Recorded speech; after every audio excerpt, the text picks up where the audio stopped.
So, this is episode one of a little tiny series I've been wanting to make for a very long time. And it is going to include how I started working with dragons and the Draconic path.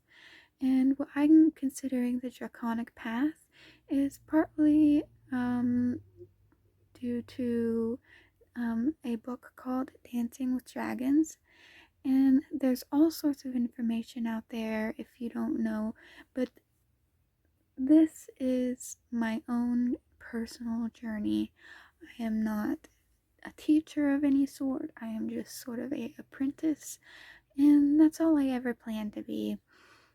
I'm just wanting to share my little journey and share a story about a dragon I met in a meditation that was sort of an initiation into a true dedicated practice, and it was a very special ceremony to me and my Monte, which is a guardian dragon, your own personal guardian dragon. These terms are all from, almost all from, these books called Dancing with Dragons by DJ Conway, but there are many resources. There are many different paths and practitioners. There's even something called Draconic Wicca, which I don't identify with, but I have made my own path. I have weaved my own journey, if you will, when it comes to the draconic energy that I work with.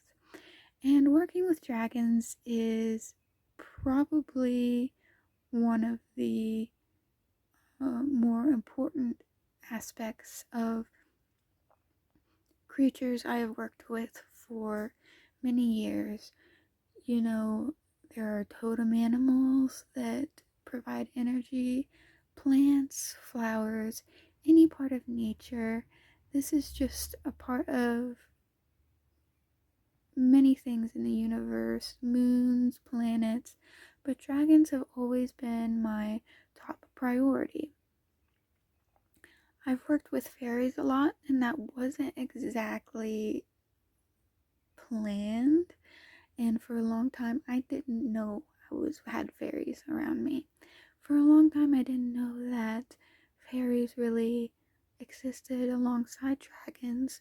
And when it comes to dragon fae or dragon fairies, I was very skeptical. But today I'm going to talk about how I initiated myself into my very own draconic path. I'm not going to go into the whole entire history of how I got here or how I discovered all of this, but I will be talking about the one day I finally sat down and dedicated myself and wanted to have a structured pathway to what I was working with, which is my dragon guardians and the elemental guardians. And there's a variety of them. I personally believe that we haven't even discovered how many elements there are. I believe that there is electricity and all other sorts of guardians of these elements, um, all the way down to clouds and microscopic organisms, macroscopic organisms, if I like to sort of consider, such as entire universes, big and small. I believe there are guardians to that. And dragons to me are creatures that are very intelligent, obviously, but are protectors. And I believe that a lot of people have this same line of thinking. Now, to me, I will say this: my guardians, and especially my guide, is something very personal to me that I will not be sharing, especially for now. I share only small aspects, such as the pictures I show on these videos or in communities that I will be posting and that I have been posting. I am a part of the Hatchling Clan Amino by Azura Dragonfeather, so if you want to see any of my posts there, I am active there and plan on making more wikis and hopefully maybe making some sort of blog such as Tumblr to get deeper into writing. I love writing. I think it's much better than videos or verbal. For me, it's a much more sacred moment to be able to express yourself in writing, especially in physical pen and paper writing. And with this obviously involves translating over into a digital blog, and that's a whole nother thing that I would have to be getting into in the future, and I do plan on doing that as soon as possible. You might have seen my unicorn energy reading with a unicorn deck that I have owned for several years, and I plan on getting more decks, but unfortunately, due to my circumstances, I cannot buy much more, and my my garden dragon card deck is not to be found. It has simply disappeared, and I only have a few cards from it. But my favorite is the tomato dragon. So look up the tomato dragon in the series, I guess you could say, of garden dragons. Now let's begin after that intro with how I first initiated myself and what I still like to call the inner rings from the book Dancing with Dragons. And it is by one person, DJ Conway. But after this, I started to make my very own pathway, as I think that it is the best way to work with dragons, because they're all so different and personal, just like people or animals or trees or anything with DNA in them or different energies such as stars. They all have such variety, so why wouldn't our paths have its own variety as well? So take what resonates, if you will, take what you vibe or connect with, and leave what doesn't. This is just my own personal story. Obviously, different dragons have different jobs and capabilities, but with my experience, I decided to follow a meditation, and I'll leave a link in the bio of this video. And in this meditation, I did skip through a few times to make sure it's something that I could connect to, that was right for me. I would listen through it a couple times over the span of a couple years, and eventually I decided to follow each step and really delve deep into meditating and connecting with dragons. With my dragons within, and dragons as a collective, such as the elemental dragons and whatnot. Now, in this meditation, there is mentioned a colorful dragon. And it wasn't until much later that, for me, even though the picture of in the meditation video was of a red dragon, I had a very specific visualization of a dragon that was red and would not reveal its face to me, sort of blurred, sort of just a basic, almost sculpture appearance, very still. And I've had this a lot, especially with one of my guardians, which I suppose is a guardian, maybe more, but she has a very feminine energy, even though I believe dragons are non-binary. She is purple, and she more often than not will not reveal her face to me, nor her name. Now, that was the same as this experience. And as I went into the gates of this dragon, this red dragon with sort of a shiny, glistening, fiery scales, all scales, no real horns, just sort of spiky, really, just sort of reptilian in nature. What was going through my mind at the time was how I can continue in this path, because I had all the knowledge. I had encounters with dragons for many, many years, but what I wanted to know is basically why. Why me, and how can I continue this? You know, you can learn and learn, but when it comes to really working with dragons and working with their energy and your inner realm, which I have discovered and has been absolutely amazing. It has been amazing for my own mental health, and it has been perfect for connecting with my dragon self and my dragon family, which I didn't even know existed. This purple dragon that I speak of is more of a mother figure to me and a group of others that are a bit smaller than me in these meditations in my inner realm. Whether these are astral travels or not, I'm not sure, but I don't really care because they mean more than the world to me, because this is such a part of me. I'm not going to go into details of describing them, but at the same time, when it comes to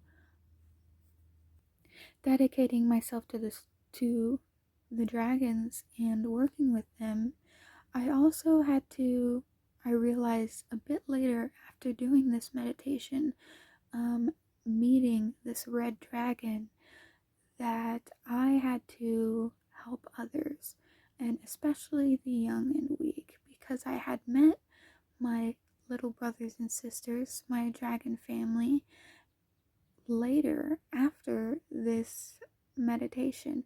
Now, this was months later. This has been a period of months and even years. And I know that it takes about 6 months through the four inner rings in the Dancing with Dragons books. But I believe it's a never ending journey, especially for me. I'm just a little baby, I'm just a little hatchling, and I believe I always will be. There are ones smaller than me with my inner realm, and I can get into my inner realm eventually if anyone is interested. But this red figure, this red dragon that I signed the scroll and dedicated my practice to, actually helped me find myself and find my purpose as to why I should and will be working with dragons for basically the rest of my life. And this is something that deeply comforted me, and I highly suggest, in one way or another, to have your own little dedication ceremony. Not quite a ritual, but just a one-time ceremony to sort of have this experience and become one or within the dragon realm. Now, this has also, for me, connected me with the fae, with fairies, and I was always skeptical as to whether the dragon fae existed, whether dragon fairies were real, because they both seemed so different. But the more I learned about both, and fairies were sort of forced upon me in dreams and so much more that I'm not going to get into in this episode, that the dragons and fairies came hand in hand and started in my mind's eye, of course, all of this. In my mind's eye, started to meet, I guess you could say, and see dragons that were representative with what which sort of looked forms of sort of fairies, and fairies that looked sort of draconic or dragon in nature. And that's something that what was considered entering the inner rings has definitely helped me with. Towards the end of this meditation, I was able to ask the red dragon one question, and it was, what was my purpose? Why am I doing this? What am I even doing? And is any of this safe? Is it even real? And I do 100% believe that this is real, because it has been so important to me for so long, because it's been such a part of me. I am Dragon Ken, but at the same time, even if I wasn't, or even maybe I'm not, the dragons have had so much influence on me, even through, sorry for the traffic sounds,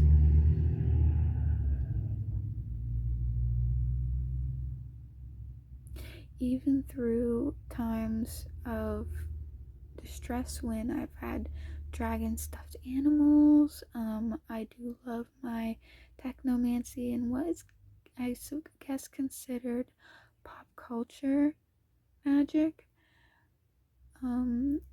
Things such as Charizard and other entities that I believe have a lot of connections with uh, real life dragons. And really anything can be real if you see the proof, if you see it. And by seeing it in these terms, I mean in my mind's eye, in dream work, in what I know has been astral travel, and even shifts, phantom shifts.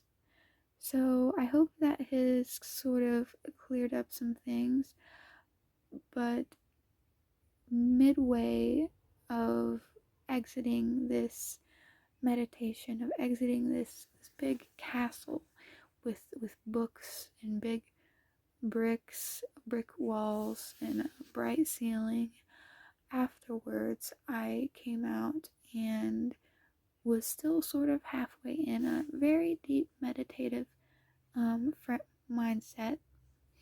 And with this all being within myself, within my heart and mind, I started drawing what I had seen, which was this red dragon and pretty much every detail of it. Partly it was a wyvern, and partly it did have aspects of mostly just lizard, to be honest. And it was bright flaming red. Now, I did start writing, and I always wrote ever since I could remember, for many years since I was a child, making sort of my own language.